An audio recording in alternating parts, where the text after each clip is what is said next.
January 4th, 2006. The Rose Bowl, Pasadena, California. On one side, the USC Trojans, the most dominant football program of the last decade. Two Heisman Trophy winners in the same backfield. Sports Illustrated had already called them one of the greatest football teams in history before this game even started. On the other side, 22-year-old quarterback from Houston, Texas. A kid who grew up in the 4th Ward, one of the roughest neighborhoods in the city. A kid who got hit by a car as a child riding his bike through the neighborhood. A kid whose only scholarship offer came from a school that most people couldn't find on a map. His name was Vince Young. And over the next 60 minutes of football, he did something that ESPN would later call the single greatest moment in the history of college football. So why, 4 years later, was he sitting in a parking lot in Nashville, alone, at midnight, wondering if any of it had been worth it? To understand what happened to Vince Young, you first have to understand what he was. Not just a football player, a force of nature. 6 feet 5 inches tall, 230 pounds. And he moved like a man who had been told the laws of physics don't apply to him.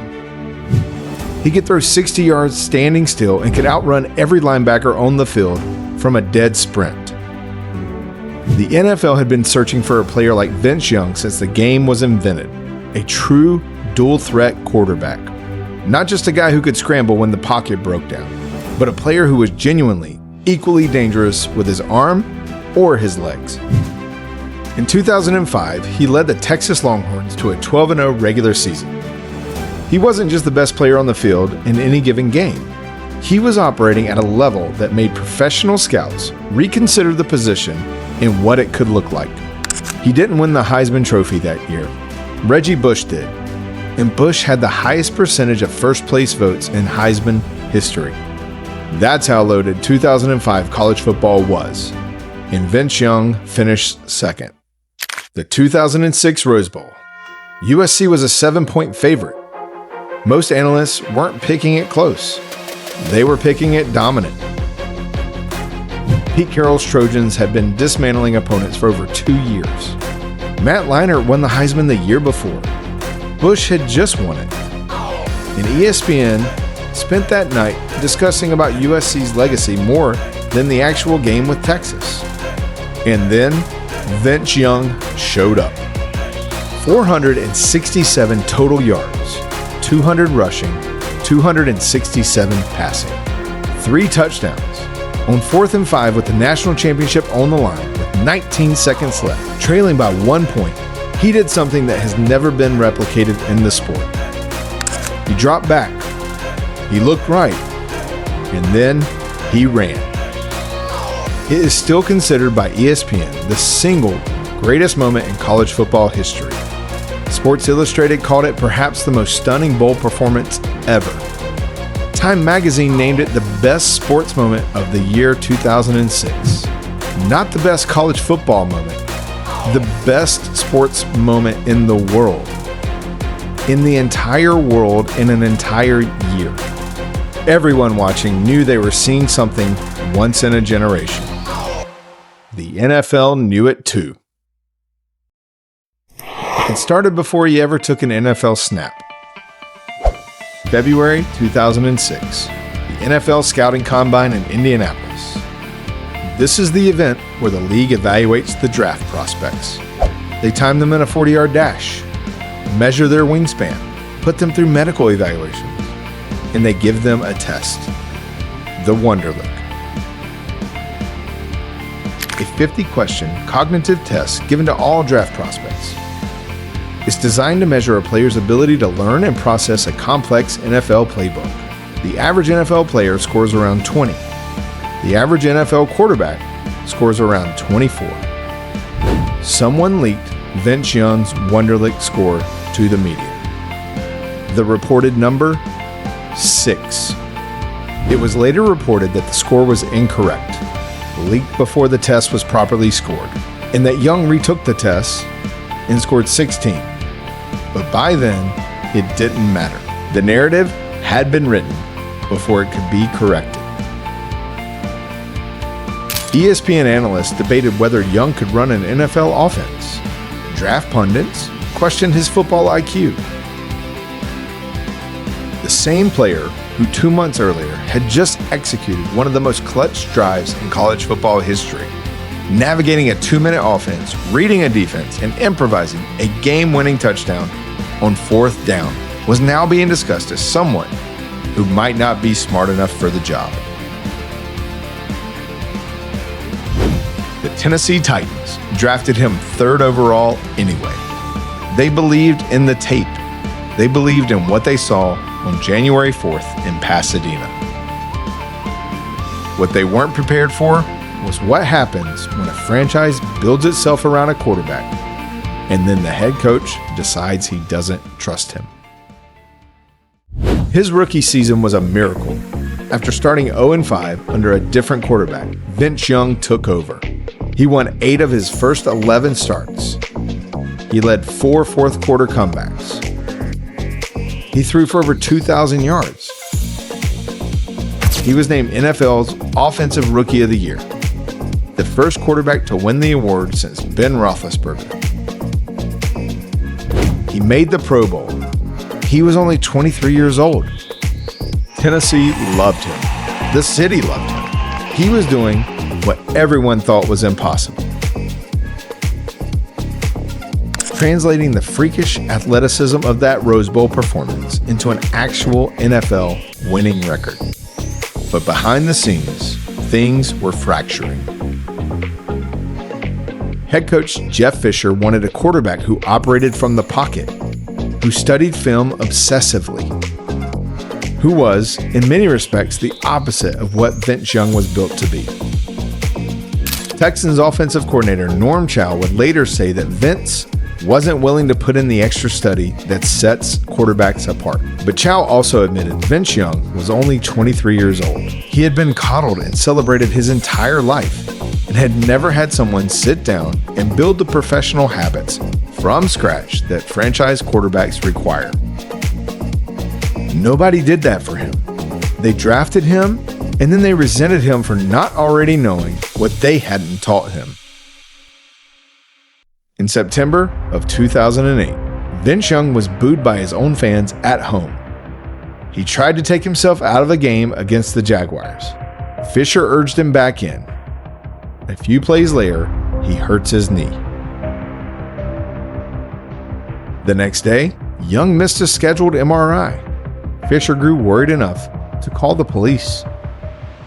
The story that spread, the story that stuck, was that Young had mentioned suicide to his therapist, that he had left the house with a gun, that he was in a crisis. The Nashville police looked for him for 4 hours.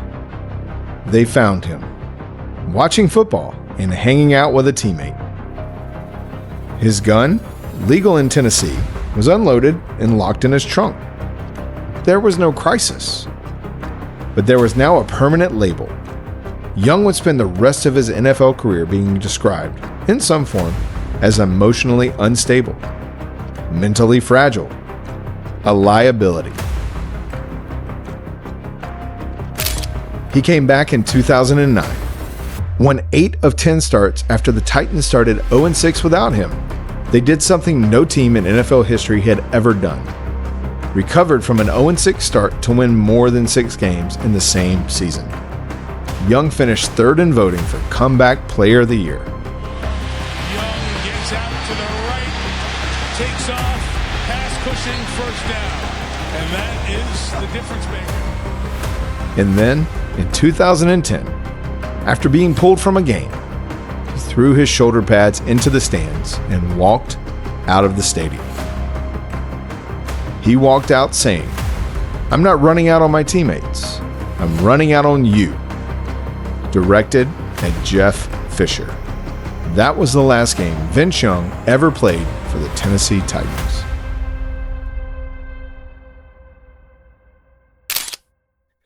After Tennessee, it was Philadelphia, then Buffalo, then Green Bay, then Cleveland. Each stop shorter than the last. Each one a team that needed a backup, not a franchise quarterback. Each one a reminder of how far he had fallen from that night in Pasadena. And then there was the money. Vince Young earned approximately $35 million in his NFL career, from his contract, his endorsements with Reebok and Campbell's Soup, and appearance fees. By 2014, he filed for Chapter 11 bankruptcy protection. He listed his assets between $500,000 and $1 million. His liabilities between $1 and $10 million.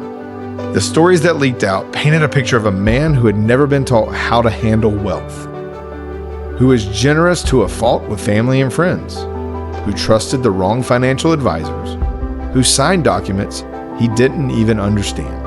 $600,000 of his own money went into a production company run by a Hollywood actor he had never even heard of. Forged signatures on loan documents, an uncle acting as a manager who wasn't qualified to manage anything. He spent $5,000 a week at the Cheesecake Factory. That's the story that went viral. That became the headline. That became the joke. And it's not wrong. But it's also the least important part of this story. The most important part of the story is this. Vince Young grew up with almost nothing. He went from nothing to the cover of Sports Illustrated 6 times in a single year. From the Fourth Ward of Houston to the Rose Bowl. From a kid on a bicycle in one of the roughest neighborhoods in Texas to the most famous college football player in the country. And nobody, not the Tennessee Titans, not the NFL Players Association, not the agents and the advisors and the handlers who surrounded him, nobody made sure he had the tools to survive what happened when football stopped. ESPN ranked his performance in the 2006 Rose Bowl as the greatest moment in college football history. Not one of the greatest, the greatest. The University of Texas retired his jersey, number 10, in 2008.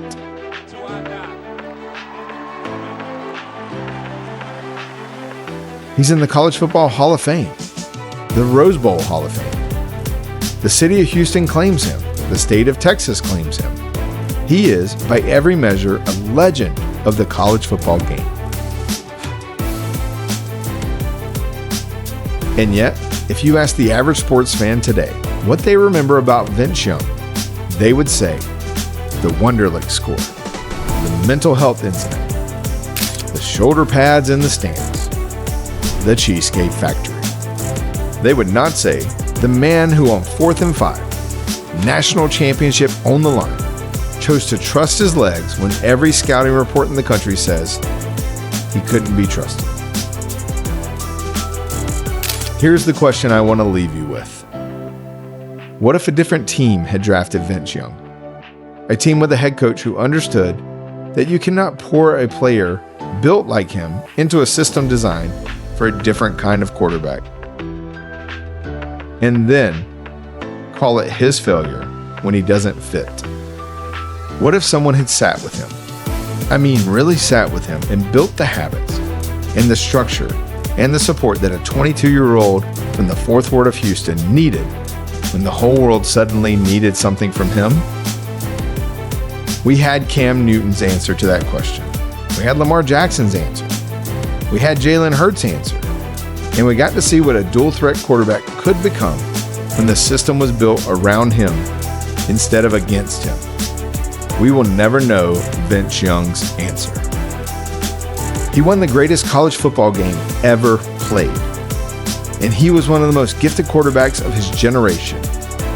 And the NFL decided, before he ever took a snap in the league, that he didn't fit the mold. That's not a story about Vince Young's failure. That's a story about what the NFL does to quarterbacks who don't fit their mold.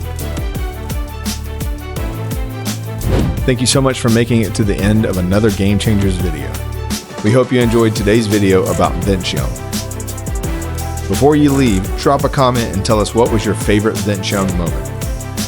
If you enjoyed today's video or enjoy our content in general, those thumbs up go a long way. Be sure to subscribe if you're not so you can stay up to date on all the latest releases. We hope you guys have a wonderful day. God bless you all, and we will see you in the next one.